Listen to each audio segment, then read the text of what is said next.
ត្រីគណៈបកក្រៅរដ្ឋាភិបាលនិងអ្នកគ្រប់គ្រងលោកកឹមសុខាទាមទារឲ្យតុលាការទម្លាក់ចោលការចោទប្រកាន់លើប្រធានអតីតគណៈបកសង្គ្រោះជាតិរូបនេះពីបទក្បត់ជាតិប៉ុនប៉ងផ្ដួលរំលំរដ្ឋាភិបាលការទាមទារនេះដោយថាដើម្បីបង្ហាញពីឆន្ទៈរបស់រដ្ឋាភិបាលក្នុងការផ្សះផ្សាជាតិនិងលើកកម្ពស់ប្រជាធិបតេយ្យនៅកម្ពុជានៅព្រឹកថ្ងៃទី8ខែមេសាមានមន្ត្រីជាន់ខ្ពស់គណៈបកក្រៅរដ្ឋាភិបាលនិងអ្នកគ្រប់គ្រងអតីតគណៈបកសង្គ្រោះជាតិប្រមាណ40នាក់បានមកតាមដានសវនកម្មរបស់លោកកឹមសុខានៅសាលាឧទ្ធររាជធានីភ្នំពេញក្នុងនោះពួកគាត់មួយចំនួនទទូចឲ្យតុលាការរួមនឹងរដ្ឋាភិបាលទម្លាក់ចោលការចោទលើលោកកឹមសុខាអញ្ចឹងសូមឲ្យតុលាការថ្ងៃហ្នឹងខ្ញុំសង្ឃឹមថានឹងអាចលើកលែងឲ្យលោកកឹមសុខាអាដាមកឹមសុខាឲ្យមានសេរីភាពក៏ដូចជាថ្នាក់ដឹកនាំនៅក្រៅស្រុកទាំងអស់ឲ្យគាត់វិលចូលស្រុកវិញប្រកួតប្រជែងតាមលទ្ធិជាតិបតៃនិងការបោះឆ្នោតបើសិនតុលាការគាត់មិនរកឃើញបាត់ល្មើសរបស់លោកប្រធានហើយគាត់ទម្លាក់ចោលបាត់ចោតខ្ញុំជឿថាលទ្ធិជាចាប់ដៃពិតប្រាកដមែននៅក្នុងបរិយាកាសកម្ពុជាខ្ញុំសូមឲ្យតុលាការថ្ងៃហ្នឹងដំណើរការនីតិវិធីហ្នឹងគឺឯកឧត្តមប្រធានហ្នឹងយូរហើយអញ្ចឹងធ្វើរកន្លែងច្រកចេញមកណាមួយឲ្យសមស្របដើម្បីឲ្យឯកឧត្តមប្រធានកឹមសុខាដែលជាប្រធានគណៈបកហ្នឹងបានបំរើទូនាទីកាតព្វកិច្ចរបស់គាត់ក្នុងនាមជាអ្នកតំណាងហ្នឹងអ្នកដែលទទួលបានសេរីភាពលុះត្រាអ្នកនោះសូមថាចុះចូលសារភាពចុះចូលជាមួយគណៈបកកណ្ដាលអំណាចនោះទៅទទួលបានសេរីភាពយើងចង់ឃើញ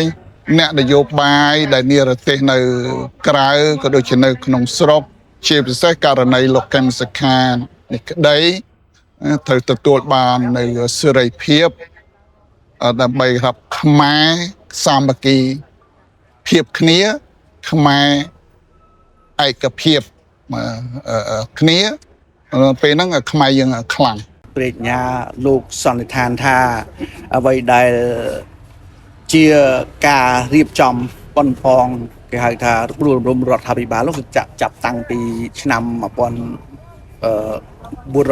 មកម្លេះហើយអ្វីដែលចុងក្រោយដែលសម្រាប់នៃការសន្និដ្ឋានចប់នេះគាត់ស្នើសុំ3ចំណុចទី1ស្នើសុំឲ្យ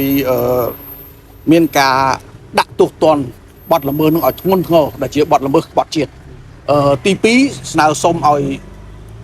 យកគាត់ទៅឃុំខ្លួនវិញណាហើយទី3មិនឲ្យគាត់ធ្វើនយោបាយតទៅទៀតនេះជាការស្នើសុំរបស់ព្រះញ្ញាដែលសរុបនៅសន្និដ្ឋានមួយព្រឹកនេះយើងមើលឃើញនីតិវិធីដែលយើងតាមដានរហូតមកដល់ពេលនេះ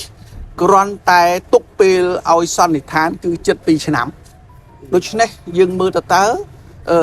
ស្ថានភាពទាំងអ្នកទោសទាំងចៅក្រមព្រះញ្ញាទាំងមេធាវីយើងយល់ថាវាមិនមែនជារឿង